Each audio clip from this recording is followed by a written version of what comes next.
पूर्णिमा आ गई है। इसे वट सावित्री पूर्णिमा के रूप में जाना जाता है। जैसे कि उत्तर भारत में वट सावित्री अमावस्या को मनाई जाती है, जो कि चली गई है। अब वट सावित्री पूर्णिमा आएगी, जिसका महाराष्ट्र और साउथ इत्यादि क्षेत्रों में व्रत किया जाता है। इस दिन वट सावित्री पूर्णिमा या ज्येष्ठ पूर्णिमा का व्रत करने से सौभाग्य बढ़ता है और पुत्र प्राप्ति का निश्चित रूप से वरदान मिलता है।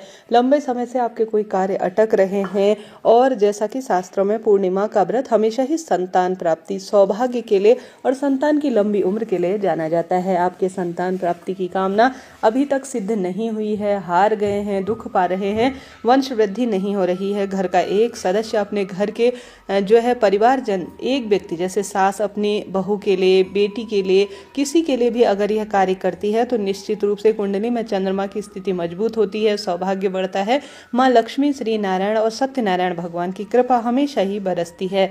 किस स्वरूप में आपको कार्य उपाय करना है, ध्यान से सुने, अंत तक बने रहे। सबसे पहले 10 जून 2025 की सुबह 11:35 से यह तिथि शुरू होगी और पूर्णिमा तिथि का समापन 11 जून की दोपहर 1:13 के आसपास होगा। हमेशा उदया तिथि को हमारे जो है पूजा पाठ में मान्यता प्राप्त है और रात्रि में भी देखा जाता है, क्योंकि चंद्र पूजन की महत्वता है कि पूर्णिमा तिथि व्याप्त है या नहीं, उसी के आधार पर पंचांग में 11 जून का ही सर्वश्रेष्ठ दिन दिया गया है। अब इस दिन आपको कौन से कार्य करने हैं, ध्यान से सुनिएगा। अगर आप वट सावित्री पूर्णिमा से, जो कि सर्वश्रेष्ठ पूर्णिमा मानी जाती है, पूर्णमासी का 32 पूर्णमासी हो, यह साधारण सरल तरीके से अन्य पूर्णमासी का जो सत्यनारायण भगवान के निमित्त किए जाते हैं उनका व्रत करना चाहते हैं, तो भी आप इस वट सावित्री पूर्णिमा से निश्चित रूप से शुरू कर सकते हैं।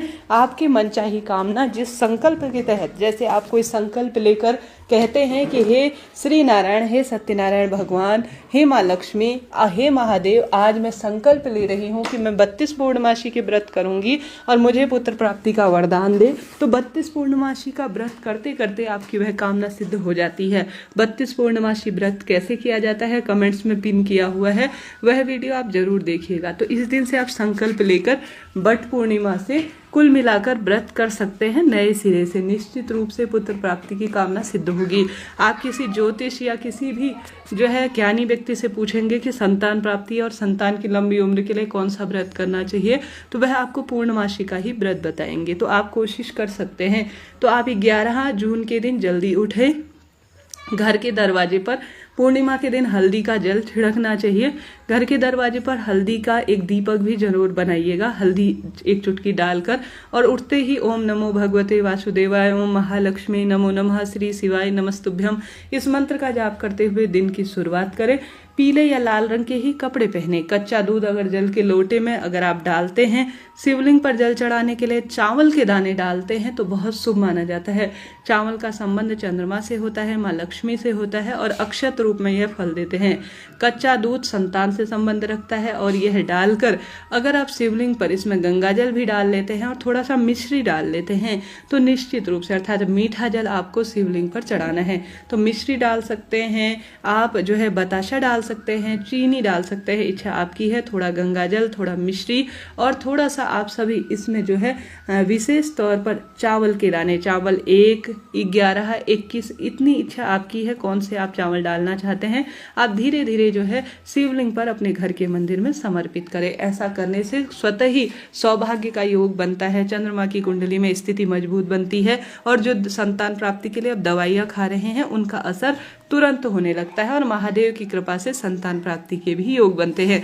साक्षात इसका प्रमाण कथा कहानी में मिला है, जो आज के दिन भी लागू होती है। इसके बाद आप सभी को विशेष तौर पर अपनी जो तुलसी माँ है उसके समक्ष, और विशेष तौर पर आपको चले जाना है बट पेड़ के नीचे। बटकेश्वर महादेव की जय, बटकेश्वर महादेव की जय कहते हुए आप जल के लोटे में, यहाँ पर भी आप हल्दी डालिएगा, जल के लोटे में कच्चा दूध डालिएगा, और काली मिर्च जो कि आपके घर की बाधा, हाइटो, कोख बंधन को दूर करने के लिए होगी, आप जल के लोटे में पीस कर 11, 21, 1, 2 जितनी भी होंगी काली मिर्च उतनी पीस लीजिए। कच्चा दूध जल के लोटे में डाल दीजिए, हल्दी डाल दीजिए। बटकेश्वर महादेव की जय, बटकेश्वर महादेव की जय कहते हुए आप लेकर चले जाए बट पेड़ के नीचे। आप कच्चा सूत ले जाकर जाइए, और साथ के साथ आप सभी अपने साथ 2 दीपक लेकर जाइएगा। एक तो आप यहाँ पर बट वृक्ष के नीचे बटकेश्वर महादेव के नाम का, एक गौरी मैया के ध्यान करते हुए लंबी बत्ती का 2 दीपक लेकर जाए, एक कच्चा सूत लेकर जाए, अपनी पूजा की थाली में एक चुटकी हल्दी लेकर जाए, जल के लोटे में भी इसे ले जाकर जाए। अब आप सभी को विधि विधान से जो भी रोली, चंदन, मोदी, अक्षत और जो भी पूजा सामग्री होती है वह ले जाकर चले जाना हो बट वृक्ष के नीचे। बट वृक्ष काफी दूर है तो पीपल वृक्ष की जड़ में भी यह कार्य कर सकते हैं, क्योंकि पीपल वृक्ष की जड़ में पिपलेश्वर महादेव, माँ गौरी, माँ लक्ष्मी, सभी श्री नारायण और पितृ देवता वास करते हैं। वहां जाकर आप पति पत्नी संयुक्त रूप से पूजन करें। बटकेश्वर महादेव की जय, बटकेश्वर महादेव की जय कहते हुए पूर्व या उत्तर दिशा की ओर बैठ जाए। भूलकर भी दक्षिण दिशा की ओर अपना मुख ना करें। सबसे पहले आप सभी जो है बट वृक्ष की जड़ में सबसे पहले आप स्वास्तिक बनाएं। सबसे पहले तो आप जल चढ़ाएं, चारों तरफ सिंचन करें। जो आप पिसी हुई काली मिर्च, कच्चा दूध और हल्दी डालकर लेकर गए हैं, पूरे बट वृक्ष को आप सिंचित कर दीजिए। ठीक इसी तरह से पीपल वृक्ष को भी कर सकते हैं। एक ही वृक्ष के पास जाए, ज्यादा परेशान होने की आवश्यकता नहीं। पति पत्नी एक साथ ही बट वृक्ष को सिंचन करें और उसके बाद पूर्व उत्तर दिशा की ओर बैठे। अपने दाहिने हाथ में आप दोनों पति पत्नी संकल्प लीजिए कि आप कहें कि हे बटकेश्वर महादेव, आज बट पूर्णिमा के पावन पवित्र दिन में पुत्र प्राप्ति की इच्छा से आपके वृक्ष के नीचे हम पार्थिव शिवलिंग का पूजन करने जा रहे हैं। मेरे जीवन कार्य को सार्थक करें। ऐसी प्रार्थना करते हुए दंडवत प्रणाम करें, संकल्प लें। उसके बाद जो है आप इसे यहीं पर बट वृक्ष की जड़ में छोड़ दीजिए। अब बड़ पेड़ का एक पत्ता, जो बट पेड़ का एक पत्ता है, वह झड़ा हुआ आपको आसपास मिल जाएगा। उसके ऊपर आप थोड़ा सा चावल के दाने रखें और एक उसके ऊपर मिट्टी का छोटा सा शिवलिंग बना लीजिए। कंकर रूपी शंकर रख सकते हैं। मिट्टी का शिवलिंग बनाकर बड़ पेड़ के नीचे चावल का आसन देकर आपको रखना चाहिए। उसके बाद रोली, चंदन, मोली, अक्षत, आप अगर जल का लोटा थोड़ा सा बचा हुआ है, पंचामृत जल इत्यादि समर्पित कीजिएगा। उसके बाद आप सभी को विधि विधान से वहां पर वस्त्र रूपी कलावा इत्यादि समर्पित करना होगा। तत्पश्चात आप सभी को भोग इत्यादि जो भी मौसमी फल है वह लगाना होगा। उस बटकेश्वर महादेव को जो आपने बट वृक्ष की जड़ में बट पेड़ की पत्ती के साथ बनाए हुए हैं, उनको विधि विधान से पूजित करें। 2 दीपक लगाएं, एक लंबी बत्ती का, एक गोल बत्ती का, एक जो है यहाँ पर गौरी मैया और एक बटकेश्वर महादेव का है। और साथ ही यहाँ पर आप एक जो है 108 परिक्रमा कच्चे सूत की या 7 परिक्रमा बट वृक्ष की जरूर लगाएं। ऐसा करने से सौभाग्य बढ़ता है, दुख दरिद्रता का अंत होता है। साक्षात अपने आप में बटकेश्वर महादेव हैं। बट वृक्ष में ब्रह्मा विष्णु महेश का वासा माना जाता है। जो भक्तजन इस दिन यहाँ पर पूजन करता है, संतान की परेशानी अपने आप ही दूर हो जाती है।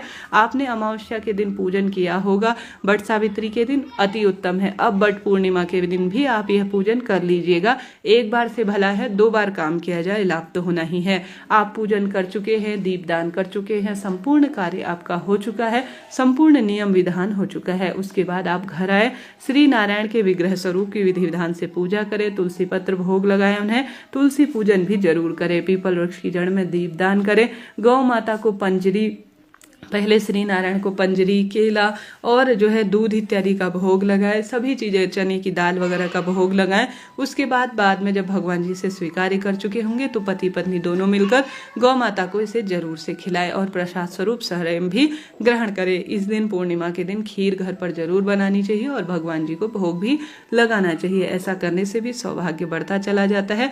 सांसारिक, मानसिक, आर्थिक कष्ट बंधनों से भी अपने आप मुक्ति मिल जाती है। हार रहे हैं, दुख पा रहे हैं, कष्ट कर्ज में जीवन है तो बट पूर्णिमा के दिन यह कार्य जरूर करें। इस दिन एक समय का भोजन पंडित ब्राह्मण जी को दान करें। ओम नमो भगवते वासुदेवाय या आप संतान गोपाल मंत्र का जाप कर सकते हैं। 108 कम ज्यादा जितनी भी है, भगवान का सुमिरन ध्यान करें। पूरे दिन भर में व्रत का संकल्प ले, ज्यादा से ज्यादा जो है माँ लक्ष्मी के नाम का दीपदान करें। एक समय का भोजन पंडित ब्राह्मण जी को दान में दीजिए और अपने व्रत को संपूर्ण कीजिए। यह व्रत कोई साधारण नहीं है, यह व्रत सौभाग्य का है, यह व्रत दुख दरिद्रता को दूर करने का है, यह व्रत कर्ज को माफ करने का है, यह व्रत सौभाग्य का व्रत है। इस दिन किया जाने वाला कोई भी उपाय कभी निष्फल नहीं जाता। अपने बच्चों के नाम से आप प्रार्थना कर सकते हैं। बट वृक्ष की जड़ में कच्चा सूत अपने बच्चों के नाम से बांध सकते हैं। आप दीपदान बट वृक्ष के पूजन में जब करें, निश्चित रूप से अपनी संतान के लिए करें कि मेरे बच्चों का पुत्र हो जाए, मेरे पुत्र जो है पुत्री को पुत्र हो जाए, मेरे बेटे को पुत्र हो जाए। यह प्रार्थना आप बटकेश्वर महादेव से करें। तुलसी का पूजन जब जब करें तब कहें। पीपल वृक्ष की जड़ में माताएं बहनें दीपदान करने जाएं तो आप कहें। महादेव की पूजा, श्री नारायण की पूजा और बटकेश्वर महादेव के नीचे पार्थिव शिवलिंग पूजन करने से कैसी भी संतान की परेशानी जो लंबे समय से आपको तंग कर रही है उसका निदान होना है और संतान सुख तो आपको मिलना ही है। इस चीज का शास्त्र प्रमाण कहता है। आशा है, उम्मीद है आप यह कार्य करेंगे, आपको लाभ होगा। जय श्री नारायण, हर हर महादेव। मैं प्रार्थना करती हूँ आपके सभी काम सिद्ध हो जाए। राधे राधे।